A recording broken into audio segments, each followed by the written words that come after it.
नमस्कार, 100% समाचारमा स्वागत छ। म प्रतिमा। सुरु गरौँ 100% समाचार। प्रदेशका मुख्यमन्त्री भीम प्रसाद आचार्यद्वारा पदबाट राजीनामा।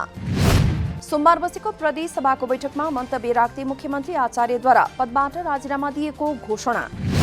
आफ्नो नेतृत्वको सरकारले कोभिड-19 महामारी नियन्त्रण, सवारी साधन तथा सवारी चालक अनुमति पत्र नवीकरण, प्रदेश राजधानी भूमि सुधार कार्यालय लगायतका क्षेत्रमा उल्लेखनीय काम गरेको दावी। एमाले विभाजन भएपछि आचार्य नेतृत्वको प्रदेश 1 सरकार अल्पमतमा परेसँगै एमाले नेतृत्वको 6 वटै प्रदेश सरकारको बहिर्गमन। 5 गठबन्धनद्वारा नेकपा एकीकृत समाजवादीका संसदीय दलका नेता राजेन्द्र राईलाई मुख्यमन्त्रीको रूपमा प्रस्तावी।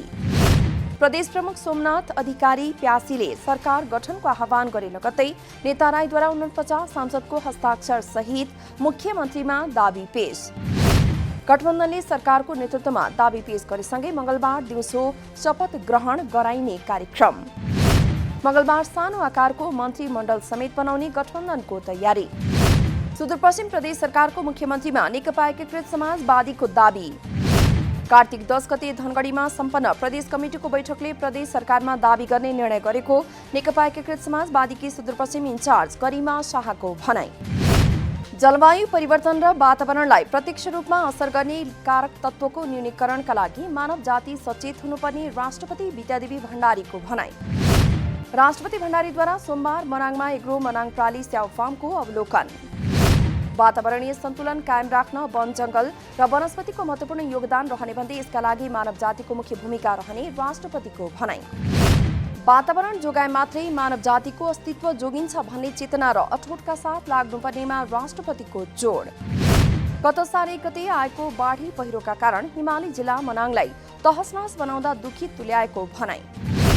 मौसम अनुकूलताका आधारमा गरिएको खेती तथा व्यवसायले व्यक्ति र देशलाई आर्थिक समृद्धितर्फ अगाडि बढाउन सहयोग पुग्ने राष्ट्रपति भण्डारीको विश्वास। जलवायु परिवर्तनको असर हिमाली क्षेत्रमा प्रत्यक्ष देखिएको भण्डारीको दावी।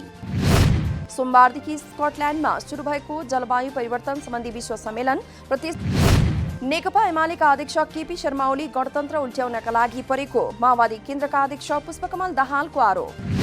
ओलीले केही दिन अघि पूर्व राजा ज्ञानेन्द्रका केही मानिससँग भेटेर आफूलाई पहिलेदेखि गणतन्त्र मन नपरेको र मौका मिले उल्ट्याइदिने बताएको दाहालको दावी। माओवादीले धेरै राम्रा काम गरे पनि जनतालाई बुझाउन नजानेको दाहालको भनाई। माओवादीलाई पुनः नेतृत्व दिलाउन नेता कार्यकर्ताहरू जनताको घर दैलोमा गएर काम गर्नुपर्ने धारणा। नयाँ जनयुद्धका लागि हतियार बोकेर नभई जनतालाई साथमा लिएर सङ्घर्ष गर्न माओवादी तयार भएको दाहालको भनाई। सत्तारूढ गठबन्धनलाई तोड्ने षड्यन्त्र भइरहेको पनि दाहालको आरोप। गठबन्धनभित्र वैचारिक र राजनीतिक रूपले कमजोर पात्रलाई प्रयोग गर्नका लागि खोजी भइरहेको पनि जिकिर। विगतका सरकारले रोकेका सबै विधेयकहरू पारित गराउनेतर्फ वर्तमान सरकार लागि परेको दावी। प्रधान न्यायाधीश सुलेन्द्र शमशेर जबराद्वारा सहकर्मी न्यायाधीशहरूसँग आफ्नो सम्मानजनक बहिर्गमनको प्रस्ताव। सर्वोच्चका न्यायाधीशहरू पनि प्रधान न्यायाधीश जबराको सम्मानजनक बहिर्गमनकै पक्षमा। न्यायाधीशहरूको छलफलद्वारा प्रधान न्यायाधीश राणालाई सम्मानजनक बहिर्गमनका लागि केही दिन समय दिने निष्कर्ष। सर्वोच्च अदालतले सोमबार बन्दी प्रत्यक्षीकरणका मुद्दामा मात्रै पेशी तोक्यो। प्रधान न्यायाधीश सुलेन्द्र शमशेर जबरा र आन्दोलनरत न्यायाधीशको वार्ता टोली बीच भएको सहमति अनुसार सोमबार बन्दी प्रत्यक्षीकरणका मुद्दाको मात्रै पेशी। न्यायाधीश सपना प्रधान मल्ल, अनिल कुमार सिन्हा र मनोज शर्माको प्रधान न्यायाधीश जबरासँग वार्ता। बन्दी प्रत्यक्षीकरण सम्बन्धी मुद्दाको सुनवाईपछि न्यायाधीशहरू पुनः छलफलमा। आगामी निर्वाचनमा एमालेसँग एकल प्रतिस्पर्धा गरेर देखाउन सत्तारूढ गठबन्धनलाई नेकपा एमालेका महासचिव ईश्वर पोखरेलको चुनौती। हालको गठबन्धनले संविधान र कानूनलाई ठाडो उल्लङ्घन गरिरहेको आरोप। गठबन्धनले राजनीतिक अस्थिरता पैदा गरेको, विकास निर्माणका कामलाई रोकेको र कानूनलाई ठाडो उल्लङ्घन गरेको टिप्पणी।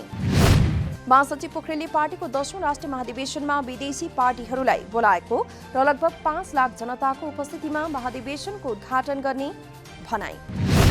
अहिले राज्यका सबै अङ्गहरूमाथि प्रश्न चिन्ह उठेको नेपाली कांग्रेसका वरिष्ठ नेता रामचन्द्र पौडेलको भनाई। संसद, संवैधानिक निकाय, अदालत र राजनीतिक पार्टीहरू समेतले आफ्नो भूमिका प्रभावकारी रूपमा खेल्न नसकेको आरोप। कांग्रेसलाई जनताको भरोसाको केन्द्र बनाउन तथा प्रजातन्त्रको दरिलो संवाहक बनाउन आफू लागि पर्ने पौडेलको जानकारी। नेपालको वर्तमान राजनीतिक प्रणाली र व्यवस्थालाई संस्थागत गर्नुपर्नेमा पौडेलको जोड। कांग्रेसको 14औं महाधिवेशनमा सभापतिमा उम्मेदवारी दिने कांग्रेस नेता सुजाता कोइरालाको घोषणा। कांग्रेस इत्तर पक्षमा सबै मिलेर एउटा मात्रै उम्मेदवार बनाउने अवस्था नआएकाले आफूले पनि सभापतिमा उम्मेदवारी घोषणा गरेको भनाई। 14औं महाधिवेशनमा धेरै उम्मेदवार हुने भएकाले महिला उम्मेदवार पनि हुनुपर्ने मान्यता अनुसार आफूले उम्मेदवारी घोषणा गर्ने जानकारी। अहिलेको राजनीतिक घटनाक्रमले मुलुक अर्ली इलेक्सनमा जानुको विकल्प नभएको कोइरालाको जिकिर। सर्वोच्च अदालतमा देखिएको समस्यालाई प्रधान न्यायाधीश चोलेन्द्र शमशेर जबरा र सरकार मिलेर समाधान गर्नुपर्ने धारणा। प्रदेश सरकार प्रेस स्वतन्त्रताप्रति प्रतिबद्ध रहेको गण्डकी प्रदेशका मुख्यमन्त्री कृष्णचन्द्र नेपाली पोखरेलको दाबी। संविधानको मूल्य मान्यता विपरीत गरेर प्रदेश सरकारले प्रेस स्वतन्त्रता हनन हुन नदिने भन्दै ढुक्क हुन पत्रकारहरूलाई आग्रह। प्रक्रियामा गइसकेको मिडिया सम्बन्धी विधेयक पत्रकारहरूसँगकै छलफलमा परिमार्जन गरेर अघि बढ्न आफूहरू तयार रहेको भनाई। संविधानले प्रेस स्वतन्त्रतालाई स्वीकार गरिसकेको बताउँदै त्यस विपरीत कुनै पनि खालको काम गर्न नमिल्ने स्पष्टोक्ति। कर्णाली प्रदेश सरकारका 3 मन्त्री सोमबार पदमुक्त।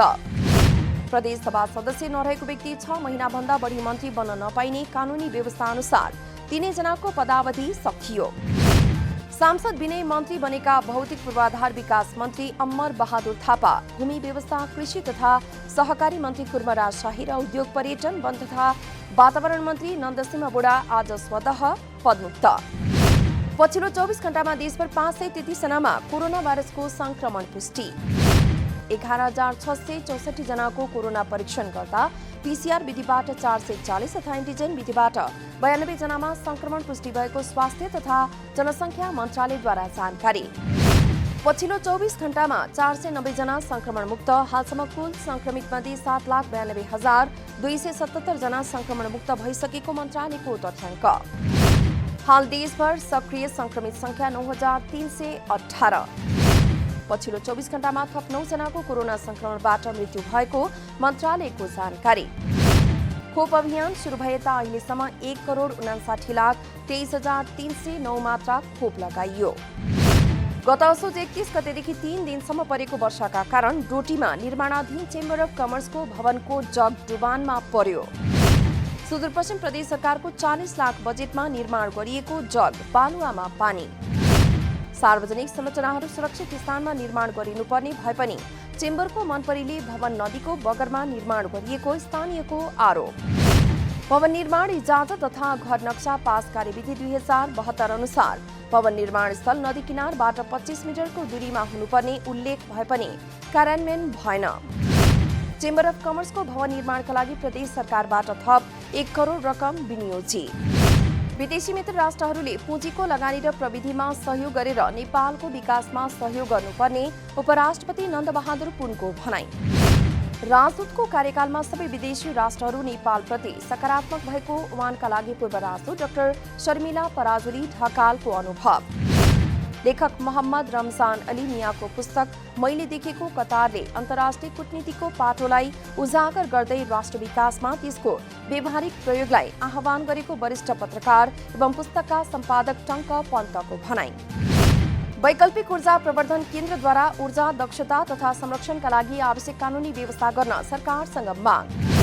ऊर्जा क्षेत्रमा भइरहेको गलत अभ्यासलाई रोक्न र सही अभ्यासलाई अघि बढाउन पनि कानून तत्काल ल्याउनुपर्ने वैकल्पिक ऊर्जा प्रवर्धन केन्द्रका कार्यकारी निर्देशक डाक्टर मधुसूदन अधिकारीको भनाई। कम खपत गरेर ऊर्जा दक्षता अभिवृद्धि गरी ऊर्जा क्षेत्रको प्रवर्धनमा लाग्न सरकारवाला सबै निकायलाई आह्वान।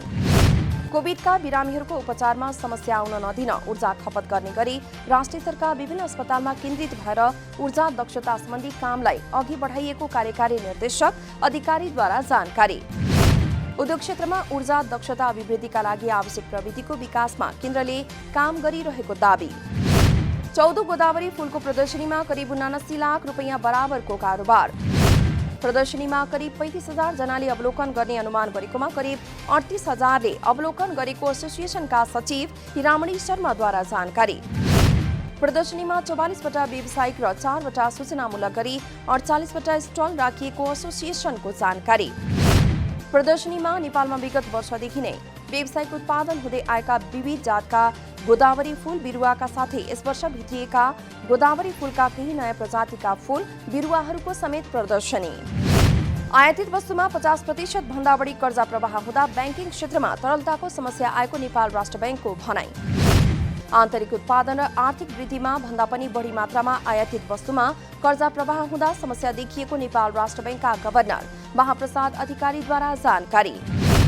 उत्पादनमूलक क्षेत्रमा कर्जा प्रवाह गर्न पनि ब्याङ्क तथा वित्तीय संस्थाहरूलाई सचेत रहन गभर्नर अधिकारीको आग्रह। सस्तो ब्याज दरमा लोन दिने कामले पनि ब्याङ्किङ क्षेत्रमा तरलताको अभाव देखिने अवस्था आएको स्पष्टोक्ति। देशभर सूचना महामार्ग अप्टिकल फाइबर नेटवर्क विस्तारको परियोजना अन्तर्गत हालसम्म 1013 किलोमिटर क्षेत्रमा फाइबर जडान सम्पन्न। पहिलो खण्ड अन्तर्गत प्रदेश नम्बर 1, 2 र बागमती प्रदेशमा फाइबर बिछ्याउने जिम्मा पाएको नेपाल टेलिकमले फाइबर जडान गर्यो। सम्झौता अनुसार टेलिकमले 3 प्रदेशमा 2083 किलोमिटर फाइबर बिछ्याउनु पर्नेमा हालसम्म 1013 किलोमिटर फाइबर बिछ्याइसक्यो। मध्य पहाडी लोकमार्गको 6235 किलोमिटर क्षेत्रमा फाइबर बिछ्याउने योजनालाई 3 खण्डमा विभाजन गरेर 3 छुट्टा-छुट्टै कम्पनीलाई जिम्मा। कञ्चनपुरको पूर्ण माध्यमिक विद्यालयमा राखिएका मुक्त कमलरीका छात्राहरूको विद्यालय प्रशासनले उचित व्यवस्थापन गर्न नसक्दा दैनिकी कष्टकर। सुरुका वर्षहरूमा मुक्त कमलरी छात्राको संख्या धेरै भए पनि अहिले घटेर 16 मा पुग्यो। मुक्त कमलरी छात्राहरूलाई खाना पकाउन लगाउने, जुठो भाँडाकुँडा धुन भन्दै थर्काउने र मानसिक तनाव दिने गरेको कमलहरी छात्राहरूको आरोप। विद्यालय प्रशासनबाट भएको कमी कमजोरी सच्याउन मुक्त कमलरी विकास मञ्चको माग। छात्रावासमा आएको समस्या त्यति ठूलो नभएको र समस्या देखिए समाधान गरिने विद्यालय प्रशासनको भनाइ। मुक्त कमलरी छात्राको संख्या धेरै भए पनि अहिले घटेर 16 मा पुग्यो। वेलकम इभेन्ट म्यानेजमेन्टद्वारा शुभ कार्यका लागि आवश्यक पर्ने सामग्रीहरूको 2 दिने प्रदर्शनी। महोत्सवमा न्वारन, पास्नी, व्रतबन्ध, शुभ विवाहमा आवश्यक पर्ने सामग्रीहरूको प्रदर्शन। नेपालीहरूको प्रमुख चाडपर्वको सिजन र विवाह व्रतबन्धको शुभ लगन सुरु हुने समयमा उपभोक्तालाई एकै ठाउँबाट स्तरीय सेवा उपलब्ध गराउन प्रदर्शनीको आयोजना गरिएको वेलकम इभेन्ट म्यानेजमेन्टका प्रबन्ध निर्देशक नीता पौडेलद्वारा जानकारी। वेलकम इभेन्ट म्यानेजमेन्टद्वारा नेपालमा पहिलो पटक व्यावसायिक रूपमा शुभ कार्यका लागि एकै ठाउँबाट सेवा उपलब्ध। जापानको सत्तारूढ लिबरल डेमोक्रेटिक पार्टी एलडीपी र कोमैतोको गठबन्धनलाई प्रतिनिधि सभामा स्पष्ट बहुमत प्राप्त। नतिजामा गठबन्धनद्वारा 261 स्थानमा जित हासिल। एलडीपीले संसदको तल्लो सदनमा 465 स्थान र एलडीपीसँग सहकार्य गरेको कोमैतोको 32 स्थानमा जित हासिल। अन्तर्राष्ट्रिय क्रिकेट परिषद आईसीसीको T20 क्रिकेट वरियतामा पुरुषतर्फ नेपालको 1 स्थान सुधार। आईसीसीले आज सार्वजनिक गरेको नयाँ वरियता अनुसार नेपाल 1 स्थान माथि उक्लिएर 13औं स्थानमा। वरियतामा इङ्ल्यान्ड पहिलो स्थानमा छ भने पाकिस्तान दोस्रो स्थानमा, भारत तेस्रो स्थानमा, न्युजिल्यान्ड चौथो तथा दक्षिण अफ्रिका 5औं स्थानमा। हवस् त 100% समाचार अहिलेलाई यति नै। नमस्कार।